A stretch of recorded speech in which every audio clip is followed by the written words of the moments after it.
Dan ini Nabi SAW sabdakan di dalam hadis sahih riwayat Imam Muslim, jika seseorang dari kalian ingin menggauli istrinya, berarti suami yang disuruh, jadi ibu mengingatkan, ia harusnya membaca Bismillah dengan nama Allah, Allahumma jannibis syaitani wa jannibis syaitani ma razaqtana. Ya Allah, jauhkanlah kami berdua dari syaitan dan jauhkan syaitan dari apa yang Engkau karuniakan kepada kami. Maksudnya adalah kenikmatan seksnya dan juga kalau ada anak itu jangan diganggu oleh syaitan. Karena kata Nabi SAW, siapa yang baca ini dan dikaruniai anak, istrinya hamil, maka syaitan tidak akan membahayakan anak itu. Kata para ulama hadis, tidak akan jadi nakal. Ya. Ini jaminan dari Nabi SAW. Kemudian juga dalam masalah biologis ini, harusnya seseorang memulainya dengan cumbuan, dan ini bukan aib untuk dibahas dalam agama, karena ini hadis sahih di mana Nabi SAW mengatakan bukan golongan kami yang tidak mencumbui sebelum bersetubuh, gitu kan? Jadi memang dia harus saling membantu satu sama yang lain, tentu dengan menyiapkan makanan, tempat yang nyaman, dengan wangi-wangian, sampai memaksimalkan biologis. Jadi dia bukan hanya sekedar selesai, tapi dia adalah ibadah yang dikerjakan untuk mendapatkan kenikmatan dan pahala. Kemudian juga tidak boleh menggauli istri dari dubur. Tidak boleh juga menggauli kemaluan pada saat haid dan nifas. Sesuai dengan sabda Nabi SAW, hadis sahih riwayat Ahmad, Abu Dawud dan Nasai, terlaknat, artinya diangkat berkah hidupnya, siapapun yang menggauli istrinya melalui dubur. Dan mohon maaf Bapak Ibu sekalian, karena biasanya banyak orang di antara kita belajar biologis dari film porno. Ini nggak benar.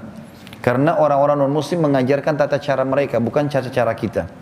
Dubur nggak boleh. Dan Bapak Ibu perlu tahu, penyakit HIV ditemukan pertama kali justru karena berasal dari kemaluan laki-laki yang tersentuh kepada dubur, ya. Dan ini penyakitnya dari situ. Tempat keluarnya tinja, bukan untuk menikmati biologis. Maka harus hati-hati. Di sini dilaknatnya, diangkat berkah hidupnya. Dalam hadis yang lain kata Nabi SAW, Allah tidak akan melihat siapapun suami yang menggauli istrinya dari duburnya. Juga dalam hadis yang lain, itu hadis sahih riwayat Ahmad Ibnu Majah. Hadis sahih yang lain juga hadis riwayat Tirmidzi, Ibnu Majah dan Abu Dawud, barang siapa yang menggauli istrinya yang sedang haid atau dari duburnya, juga mendatangi dan mempercayai dukun, sungguh ia telah kafir terhadap apa yang diturunkan kepada Muhammad sallallahu alaihi wasallam. Jadi kalau lagi haid, Bapak Ibu sekalian, tidak boleh meletakkan kemaluan di kemaluan karena itu berbahaya. Dan itu darah kotor. Allah menyebutkan dalam Al-Baqarah surah nomor 2 ayat 222, A'udzubillahi minasyaitonir yas'alunaka 'anil mahid qul huwa adzan fa'tazilun nisaa fil mahid. Ditanyakan kepada Muhammad tentang haid, katakan dia adalah kotoran, maka jauhilah wanita untuk digauli di kemaluannya pada saat haid.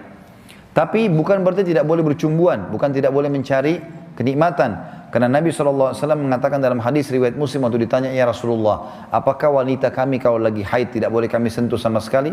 Kata Nabi SAW, tidak, lakukan apa saja kecuali persetubuhan.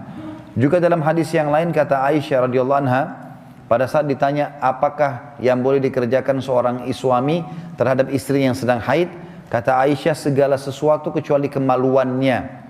Dan Aisyah juga berkata radhiyallahu anha, jika salah seorang dari kami sedang haid dan Rasulullah SAW ingin menggaulinya, maka beliau SAW menyuruhnya mengencangkan kain di tempat haid, lalu beliau menggaulinya. Jadi semua dibolehkan kecuali dubur dan kemaluan pada saat haid dan nifas. Jadi termasuk oral seks segala macam. Onani itu haram bagi laki-laki kalau kerjakan sendiri.